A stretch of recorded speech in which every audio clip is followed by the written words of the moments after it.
Bonjour ou bonsoir chers internautes depuis la position à laquelle vous me recevez. Enfin, nous sommes de retour avec Teens Discovery, l'émission des découvertes de jeunes talents. Et quoi de mieux que de revenir en force avec la crème des talents. Aujourd'hui, celui que nous allons découvrir n'est autre que l'un des lauréats de la dernière édition des Togo Digital Awards. Chers internautes, l'interview, c'est juste après ceci.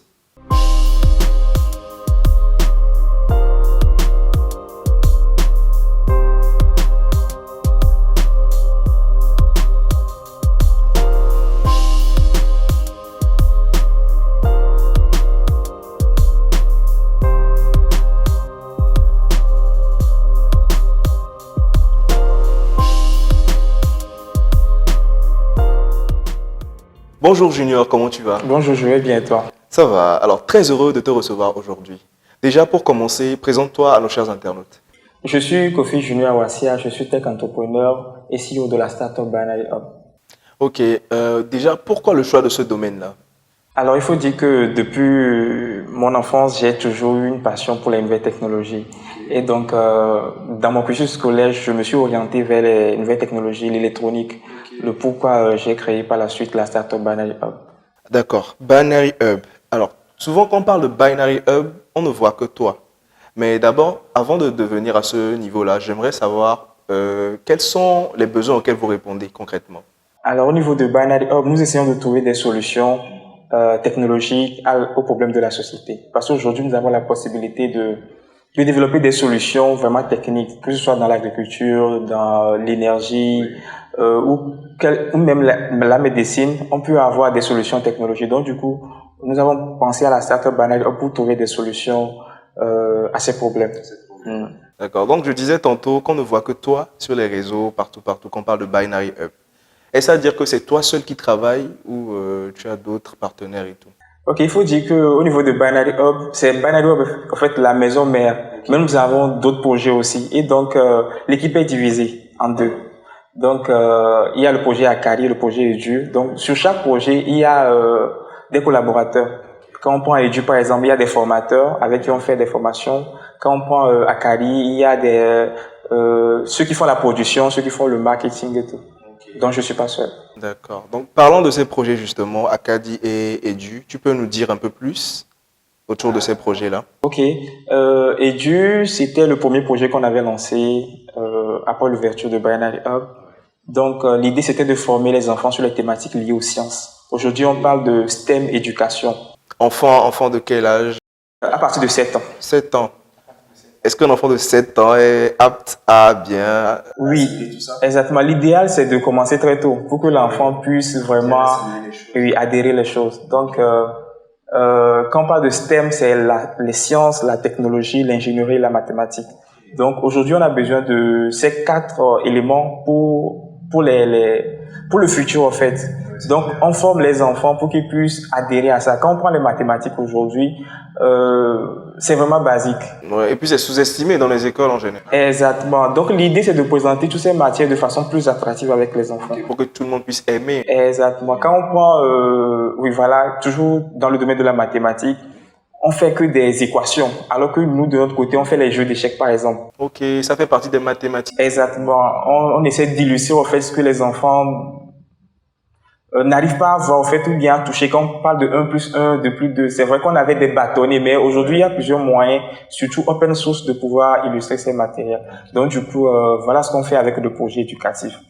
Maintenant, quand on prend notre projet Akari, c'est le développement des luminaires éco-friendly qui respectent l'environnement. Donc, nous recyclons surtout des boîtes de conserve, les chutes de tissus, voilà. Comme ce qu'on voit là. Exactement. Donc, ça a été réalisé avec des grosses boîtes de conserve. Donc, on a fait le design, on a fait le montage. Et ça reflète un peu l'Afrique aussi. Voilà. Oui, l'idée aussi, c'est de fournir, voilà, pour qu'on sente que c'est made in Africa. Okay. Et ça, je peux l'avoir peut-être. Est-ce que c'est cher? C'est ce que j'aimerais savoir. Non, c'est pas cher, c'est abordable. Ok, donc vous voulez lancer un peu ce propos. Exactement, oui. Alors, Junior, généralement, quelles sont les difficultés auxquelles tu fais face? Les difficultés, disons sur tous les plans. Parce que déjà, créer une entreprise, c'est pas facile. Ça, c'est clair. Et maintenant, avec nos projets, on considère ces projets comme des mini-entreprises. Donc, toutes les tâches se multiplient, en fait, par 2 ou soit par 3 même. Ok. Donc, c'est un peu compliqué, surtout sans fonds, sans financement, sans fonds de développement, de pouvoir gérer. Donc, je rappelle que vous fonctionnez à vos propres fonds actuellement. Ok. Oui. Jusque-là, nous avons toujours fonctionné avec nos propres moyens de bord. Ah, déjà, félicitations, c'est pas facile. Donc, voilà, sur tous les plans, bon, aujourd'hui, il y a beaucoup de jeunes qui se cherchent. Donc, quand tu appelles quelqu'un pour venir avec toi et que tu ne garantis pas forcément ce qu'il faut, voilà, c'est un peu compliqué de travail. Et alors que bon, les fonds n'arrivent pas à rentrer. Donc, disons qu'on a un souci de fonds. Avec les fonds, je pense que tu peux y aller. Voilà. J'ai une petite question qui me vient tout de suite à l'esprit. Pour toi, quand on dit, avec le travail que tu fais, entre impacter ou se faire rapidement de l'argent, lequel serait ton premier choix actuellement? Je pense que impacter serait notre objectif d'abord. Tu es sûr? Oui, oui. Parce que jusque-là, avec nos projets, c'est pas des projets qu'on avait pensé, réfléchi avant de les lancer. C'était des projets qui venaient juste comme ça d'un coup. On avait trouvé des opportunités surtout. Et quand on prend notre projet éducatif, on forme les jeunes aujourd'hui gratuitement. Par exemple, si, on a fait une journée, cette vacances où on a été jusqu'à Cara pour former les jeunes. Exactement. On a fait trois villes. Donc, c'est des projets, disons, dans le but social. Parce que l'objectif, c'est d'abord de former les enfants et d'atteindre les objectifs surtout. Mais maintenant, si vous faites tout ça gratuitement, quelle est votre principale source de revenus? Alors, nous sommes soutenus par des entreprises et des ONG qui travaillent surtout avec ces enfants. Et donc, ils sont intéressés pour qu'on puisse les orienter dans ce sens. Donc, du coup, ils nous sollicitent et nous, on va faire des formations. Voilà. Donc, ils subventionnent en quelque sorte les formations que vous Exactement. faites. D'accord. Donc, Junior, aujourd'hui, quels sont tes projets d'avenir? Les projets d'avenir, on en a assez. Mais actuellement, on les a mis sur pause parce que déjà, c'est un peu compliqué avec les deux projets qu'on a actuellement. Donc, on essaie de les amener à un niveau donné avant de pouvoir lancer d'autres projets. Donc, disons, le plan, c'est de renforcer les projets qu'on a actuellement. Voilà. Faire en sorte que ces projets-là puissent être plus impactants avant de... Et surtout autonome. Ok, être autonome avant de lancer d'autres trucs. En tout cas, c'est très bien. Est-ce que tu aurais un message de motivation à l'endroit des jeunes qui aujourd'hui te voient et se disent, oui, Junior, il est en train de réussir, ce qu'il fait, c'est intéressant. Et ils aimeraient aussi vivre leur rêve, faire un peu comme toi. Quel message de motivation tu pourrais leur donner? À tous ces jeunes, je dirais d'abord que il est compliqué de se trouver, de se faire une place au fait dans la société dans laquelle nous sommes. Dans ce sens où il faut trouver ce qu'on est fait pour. Faut pas faire du suivisme parce que quelqu'un réussit dans ce domaine, donc je vais le faire. Ouais. Donc on a tous, disons, un don, on a tous un domaine dans lequel on peut exceller. Donc il faut d'abord trouver cette voie. Et donc quand vous le trouvez, il faut être maintenant persévérant parce que ce ne sera pas facile. Mais déjà que vous avez trouvé ce que vous êtes fait pour, là vous allez commencer petit à petit. Et donc peu importe les situations auxquelles vous allez faire face, vous allez toujours trouver une solution. Et ensuite, rien n'est facile dans ce monde. Il y a toujours des problèmes. Donc, tant qu'on a la passion de faire ça, donc on peut facilement réussir, je pense.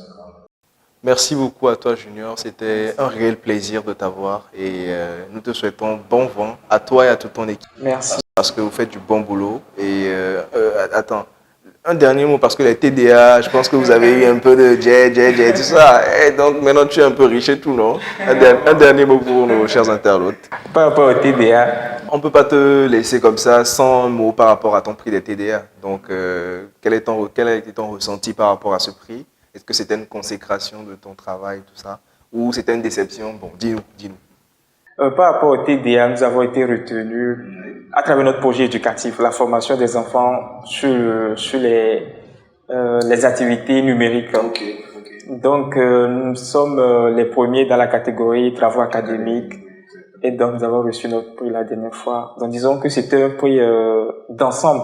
Okay. Parce que c'était un travail d'équipe. Donc, du coup, c'était un prix pour toute l'équipe.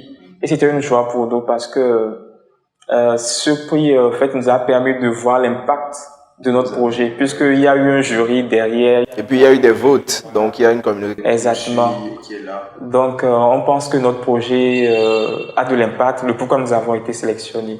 Et donc, on ne peut qu'être heureux pour ça.